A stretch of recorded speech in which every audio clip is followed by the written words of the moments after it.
I don't get emotionally affected by her actions anymore. During the dinner, Helen's childhood friend suddenly chimed in, "Helen, I brought the clothes you left at my place last time." The atmosphere around the table got tense, and everyone looked at me. Helen instinctively reached to hold my hand, saying, "Vincent, let me explain."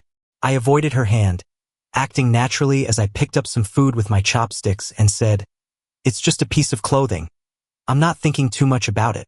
People glanced at each other, and one of them chuckled, "Vincent, you're so forgiving, unlike my partner who's always asking questions the moment we get home." I smiled briefly. Maybe it was indeed forgiveness. Helen and I met during our freshman year at a club event. I was a new dancer in the street dance crew, and she was in the percussion group of the orchestra. That day on stage, she played with a laid-back yet defiant energy. Under the lights, every move of hers seemed to strike a chord deep in my heart. It was like a sudden heartbeat, rushing through my veins and exploding at every pore. But now, I'd almost forgotten that heart-pounding sensation. I no longer unconsciously pay attention to her or worry about her every move. At the table, my friend Harry handed me a bottle of juice. "Try this. It's white grape and acacia flavor, pretty good." Helen suddenly picked up a shrimp and started peeling it with her hands. "Vincent, this is your favorite boiled shrimp. Let me peel it for you." Just as she was about to put it in my bowl, I silently moved mine away. "No need to peel it. Not much meat and hard to shell. Don't dirty your hands." Honestly, I felt a moment of surprise. Not touched, but mildly annoyed. Why didn't she wear gloves? "Helen, I like boiled shrimp too. Why don't you peel for me?" Jack, sitting on Helen's right, wrapped his arm around her neck. "I don't care, you have to peel 10 for me today. Otherwise, you have to take me home." She laughed awkwardly, pushing Jack away. "Stop it, my boyfriend's right here." Helen, for the first time, realized the inappropriateness of their closeness. "It's no big deal, he's not angry." "Why are you being so coy, Helen?" Jack didn't care at all and even proudly turned to me with a grin. "Right?" I ignored him. Not caring for Helen doesn't mean I'm willing to be part of their drama. I tapped Harry and asked, "Harry, have you set up our ride?" He leaned close, whispered, "Yes, my sister's graciously chauffeuring us tonight." Harry grabbed some napkins, wiped his mouth and said goodbye to the others. "We're done with dinner, so we'll head out first." Helen stood up quickly, even picking up my bag. "I'll see you to your car." Her sudden insistence amused me. I politely declined. "No need, Harry and I have plans. We'll be out late. Don't wait up." Helen's odd assertiveness made me chuckle. Harry teased, "No thanks. Don't want to interrupt you and your bro's night. I'd been busy with work, visiting H City to secure a project." Everything finally went through. The boss submitted my promotion to the head office, and it went smoothly today. She decided to bring me to their headquarters for a brighter future. I shared the news with Harry right away, who excitedly organized a gathering. But there were too many irrelevant people today, so Harry suggested we hang out separately later. Exhausted and tipsy, Harry's sister dropped him home first, and then me. "No problem, I'm home.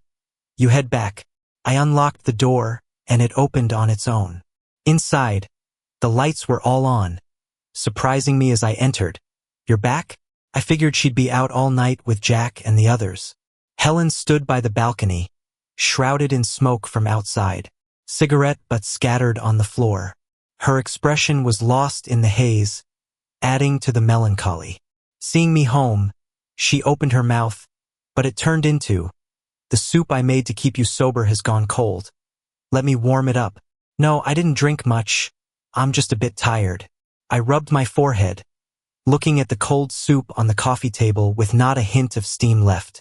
There was no surprise, no disappointment, just a bit of burden.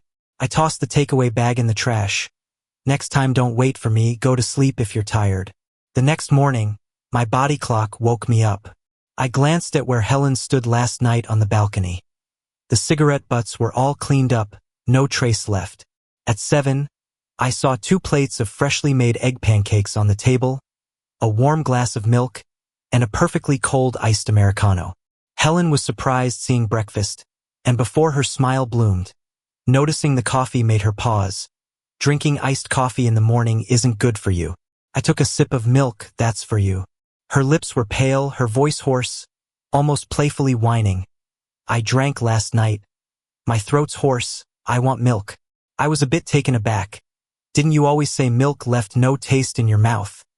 Only iced Americano could wake you up?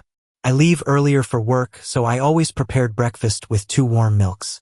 But she never touched hers, always going for a cold Americano she kept in the fridge.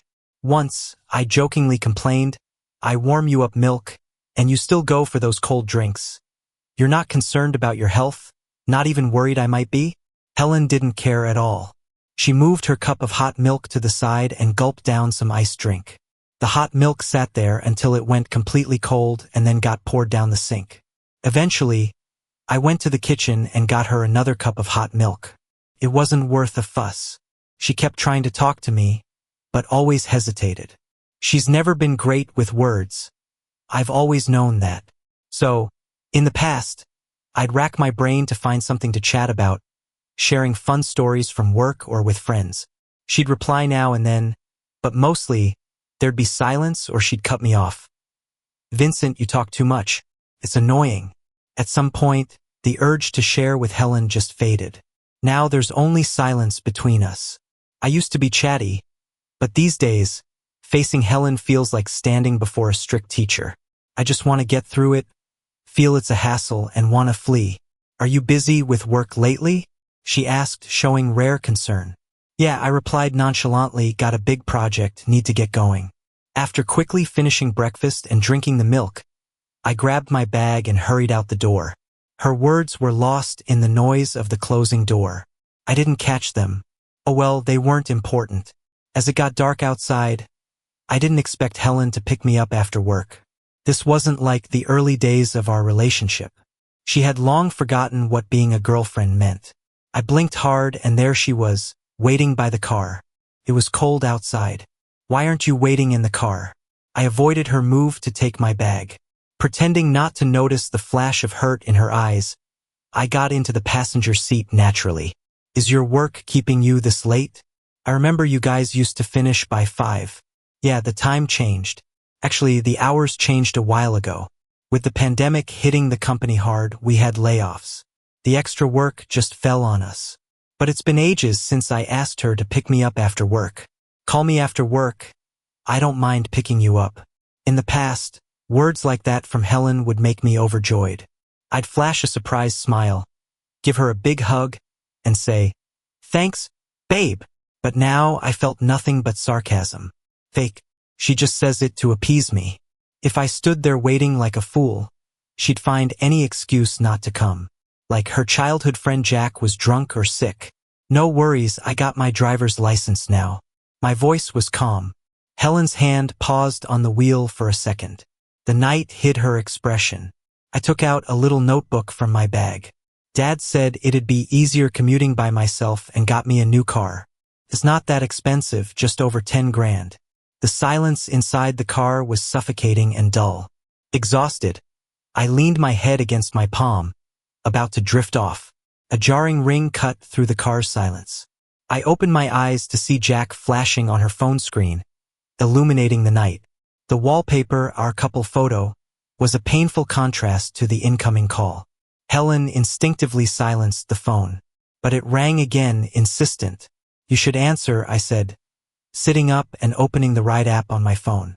Sure enough, Jack's voice came through. Helen, it's raining and I forgot my umbrella. Can you come get me? Streetlights slipped through the car window, showcasing Helen's hesitation. Worry was clear in her eyes as she snuck a glance at me. No expectations meant no disappointment. Go ahead. Drop me at the next corner. I've already got a ride. My decisiveness seemed to surprise Helen. Even she instinctively grabbed my hand, trying to stop me from exiting. She took a deep breath. I can't leave you by the roadside. Let me take you home. For the first time, Helen chose me over Jack. Yet, I felt no happiness, just silence. I thought back about half a year ago.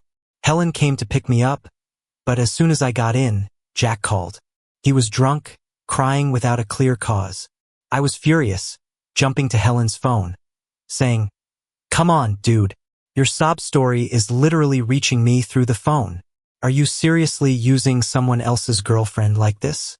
What about your family, friends? Why do you need someone else's girlfriend in the middle of the night?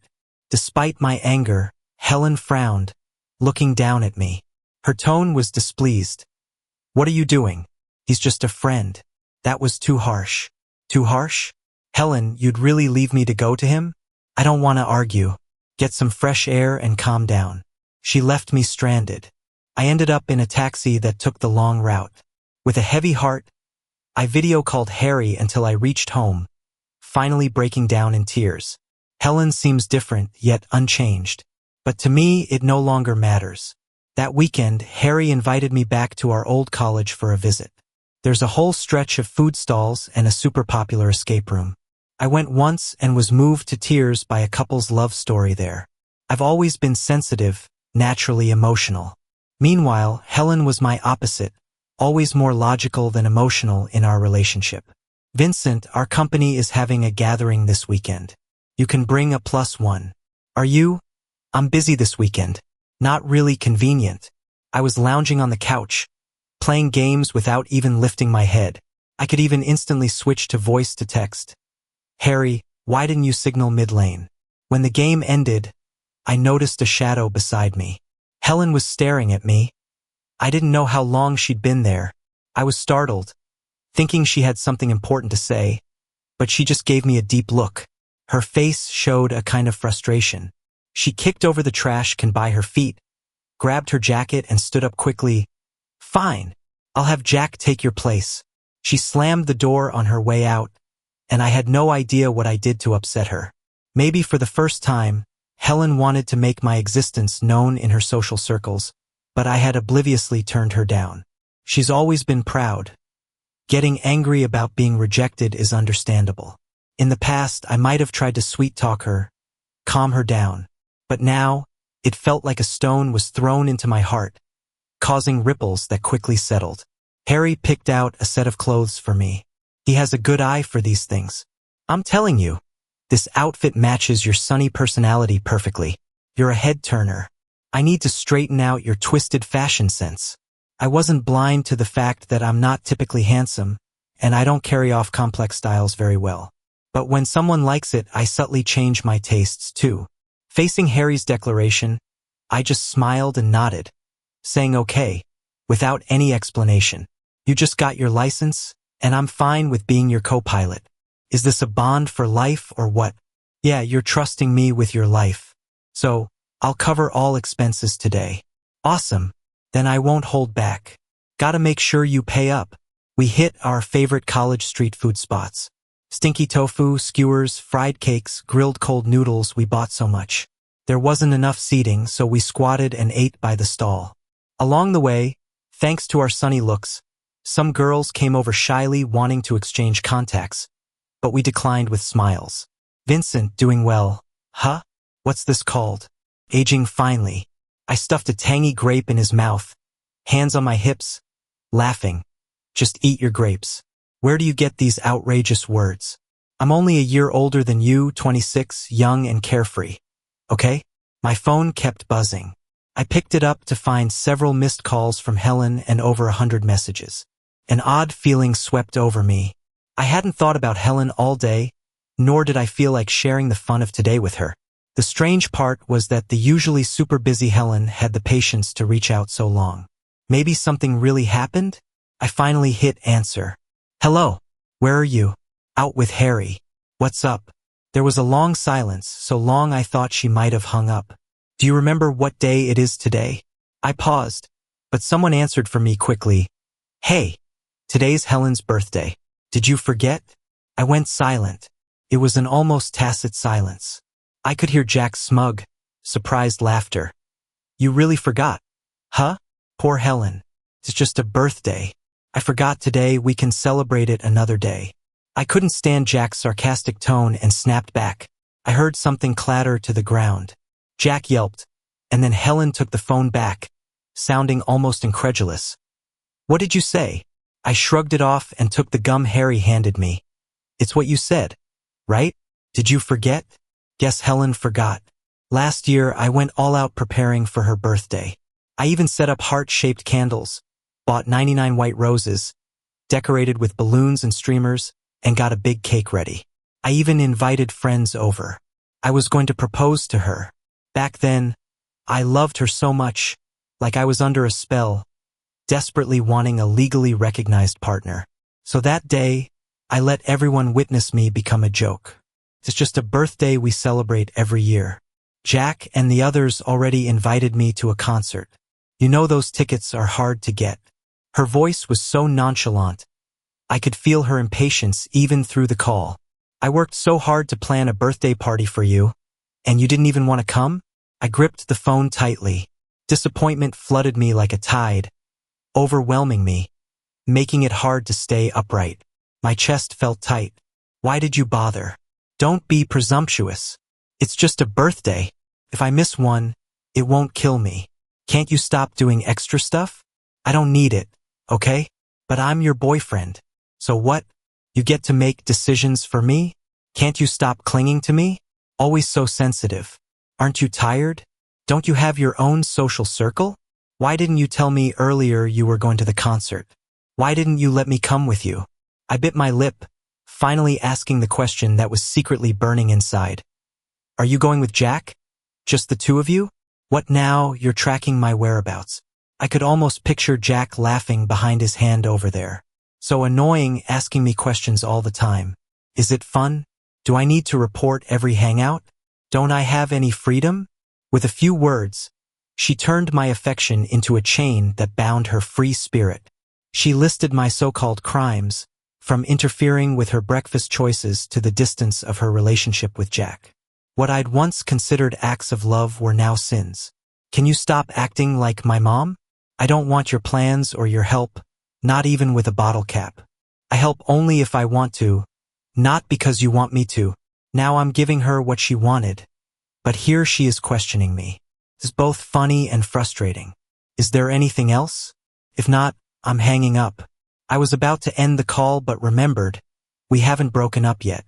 After all, it's Helen's birthday. I didn't want to ruin her day more.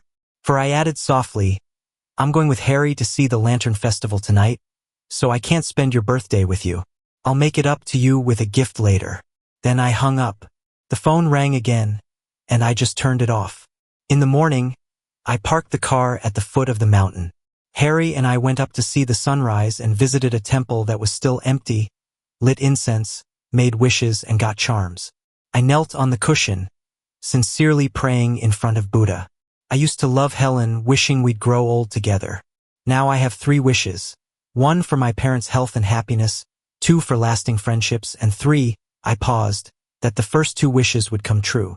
Harry joked, let us meet beautiful girls when Vincent and I go out, and then bowed sincerely 3 times. I glanced over and he met my incredulous gaze, exaggerating, oops, did I say that out loud? And quickly covered his mouth.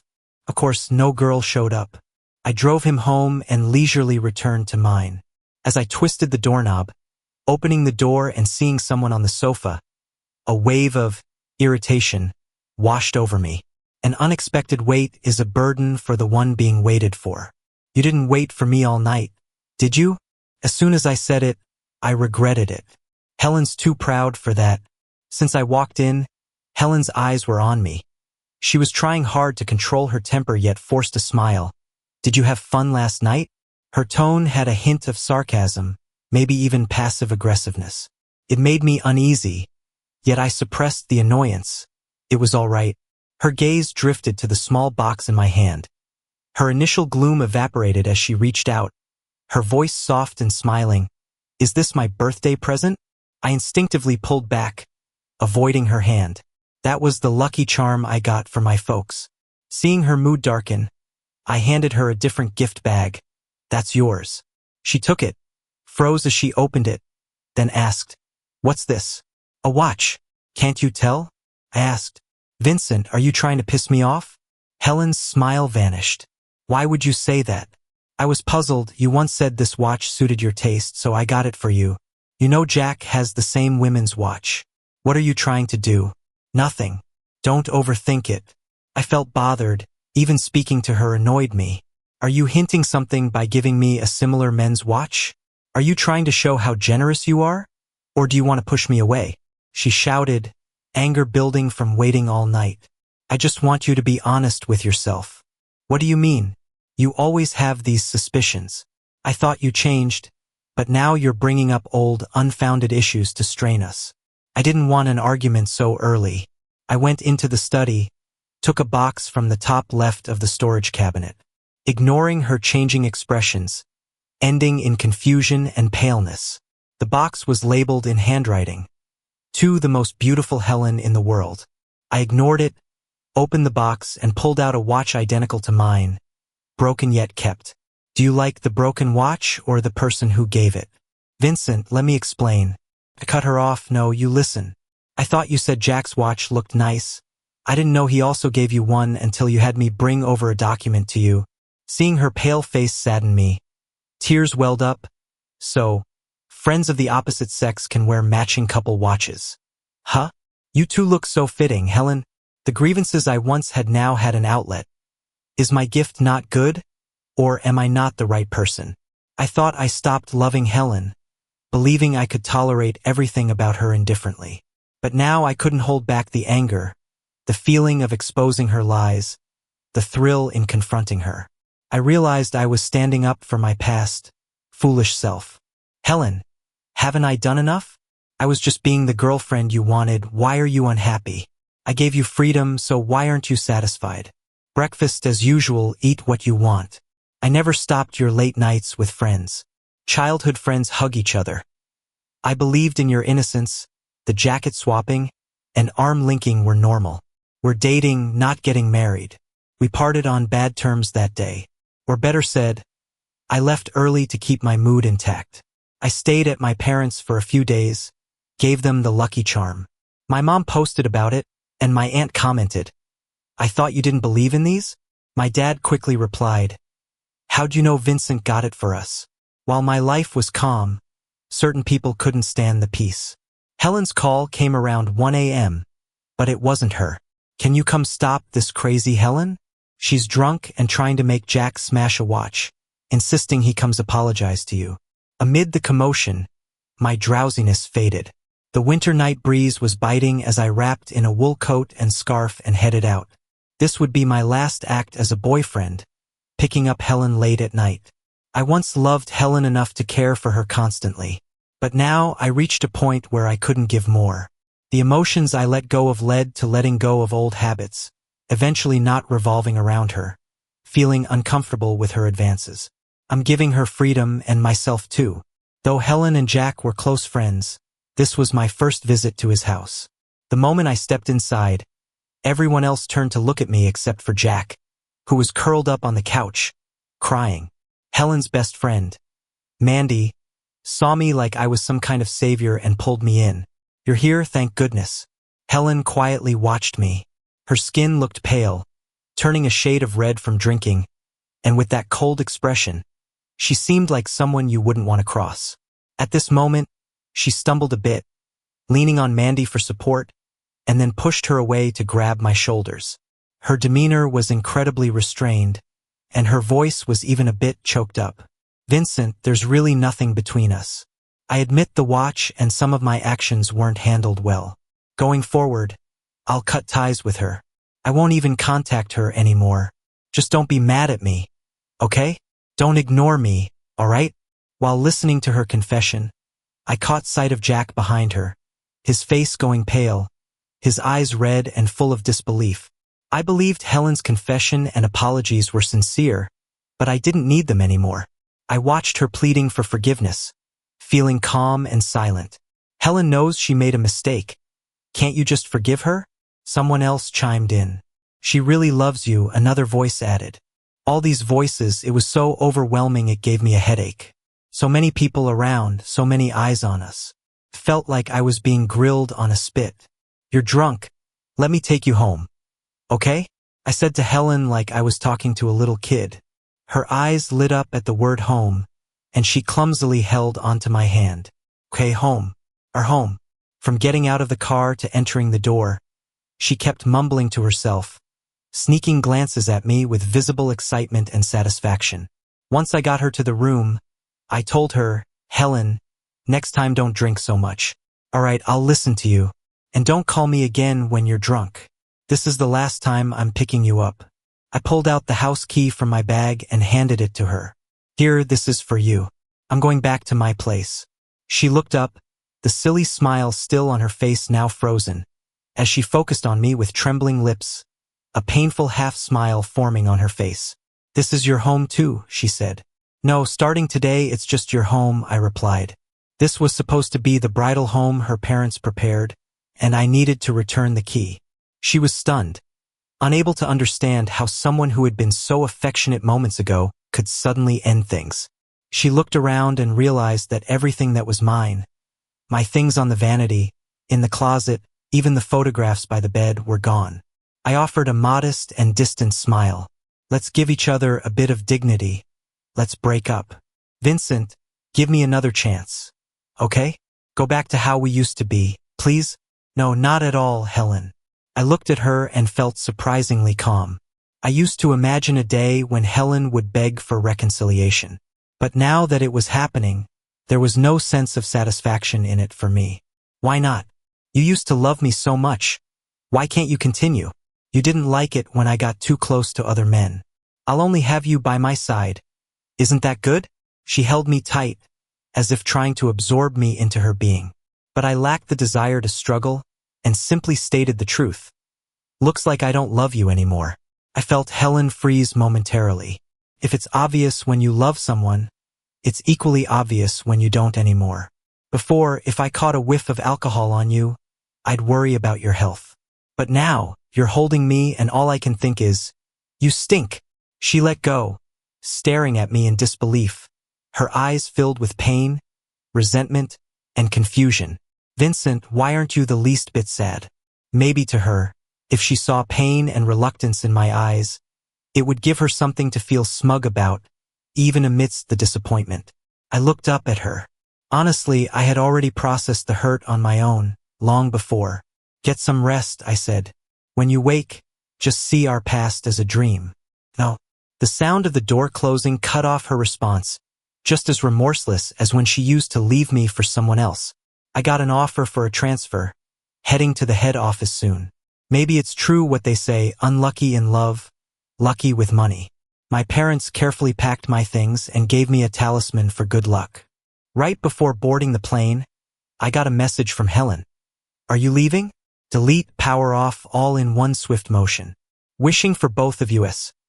May every barrier be overcome, and wherever the road leads, it shines bright. Like two flowers in bloom, we each go our separate ways.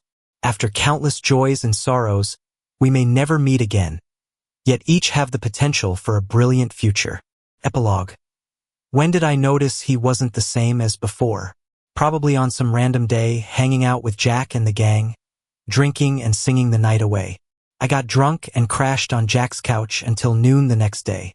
I woke with a pounding headache and instinctively checked my phone, expecting a bunch of frantic messages and irritating questions. That always dampened the fun. To keep him from ruining the vibe, I'd put my phone on silent and ignore notifications. Eventually, I just turned it off. Oddly, this time, after I turned it back on, there were no texts or missed calls. I took a deep breath, feeling relieved.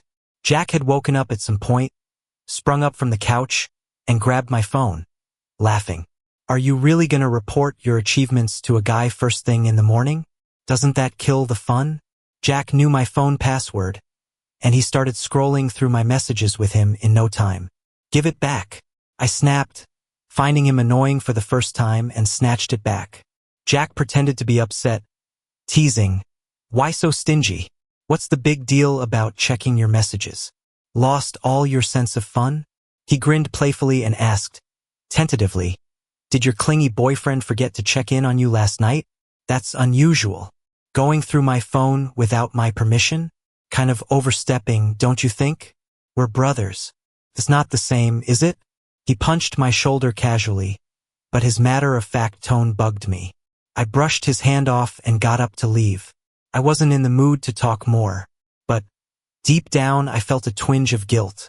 Truth is, Vincent always had my best interests at heart, even if he was a bit overbearing.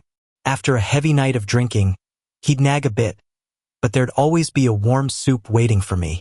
Driving back, I remembered there was a flower shop near my building. Vincent loves his flowers, especially lilies that are just about to bloom, kind of like his calm and gentle nature. I thought about buying him some, imagining how he'd react, and it made me pretty upbeat. But when I got to the shop, it was closed for good. There was a for rent sign on the door. Looking at the empty store made me uneasy for some reason. That feeling grew when I opened my apartment door and was met with silence. Didn't come home last night? Where were you? I couldn't help but text him that while sitting on the sofa. But it was like sending a message into the void. No reply at all. As I waited for him to reply, my mind wandered into all sorts of scenarios. It wasn't until around lunchtime that I heard keys jingling at the door. That sound, for the first time, made me feel a bit relieved, though I didn't let on, asking instead, "Why didn't you reply? Where were you?"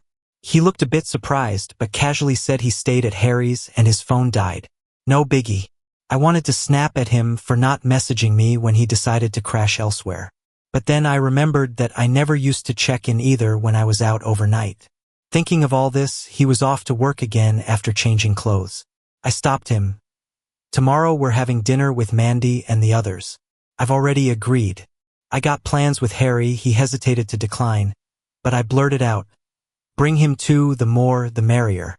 Honestly, I couldn't stand that friend of his. He's always criticizing me. I can't figure out how Vincent, who's so chill, hangs out with such an annoying guy. At dinner, Jack blurted out some nonsense. "Helen, I brought the clothes you left at my place." Everyone at the table was stunned.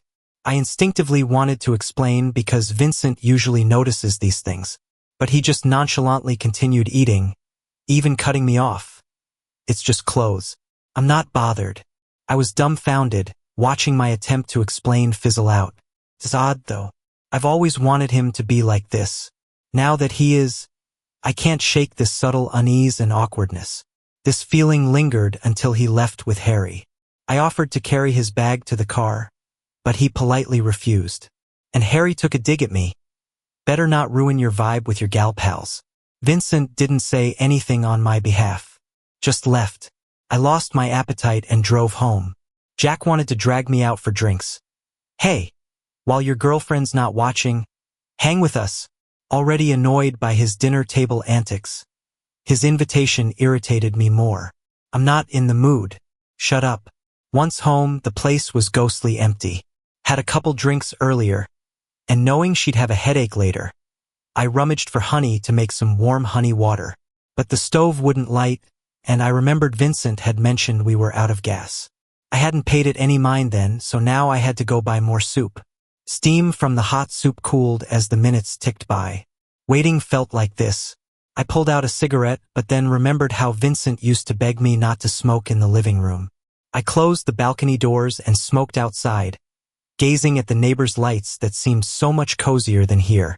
Lost in my thoughts, I grappled with guilt, thinking about making things right. Yet, I found out later he had already stopped caring because of the aloofness, acceptance, and the sense that he didn't need to try anymore. No excitement about our future, no concern for my smoking habits. Those late-night thoughts let seeds of anxiety spread, growing stronger in the chilling wind. I desperately wished for us to go back to bickering and being open with each other. Even if he nags, at least I'd feel he cared about our future. But she just didn't care. She knew I was trying to make amends, to change. I was even willing to be the one waiting for her late at night. But he wouldn't even give me that chance. He forgot my birthday just like I once forgot his, casually, as if it was nothing. I tried to suppress my disappointment and fear, telling myself I couldn't lose my temper with her. Yet, in a moment of fraught emotion, I knocked over the cake. It's funny if you think about it. What right do I have to be angry? She came back the next day, only after I'd sent everyone else away. That night I was planning to propose. The ring was hidden in the rose on the cake. I wanted to hold his hand and say, "This year, my wish is to marry you." But he never came, and my heart felt like it was ripped open. I sat waiting the whole night until he finally returned. Oddly, my first thought was relief. At least he came back. I didn't dare ask, didn't dare bring up the changes between us. If I did, she might not even bother explaining before ending things. I thought the amulet was a gift from him, and as I was about to accept it, he handed me another bag, bored and indifferent. "This is your gift. What's that supposed to mean?" I trembled inside, and he just shrugged like it was nothing. Suddenly, I realized he knew all along. The fear enveloped me, making me dizzy. I had to explain, couldn't let her misunderstand. Even lying would be better than this. I was clinging to that thought, but he just didn't care. He disregarded my explanations, just left and moved back to his place. I ended up at Jack's in a daze. He opened the door, yawning, still poking at me. "Weren't you busy making up with your sweetheart? Got time for me now?" I ignored his sarcasm, grabbed his wrist, and demanded, "That watch, where is it? You've lost it?" I was possessed, thinking if I destroyed that pair of watches, showed her my resolve, he might come back. But really, he had long since moved on. It was all just me lying to myself.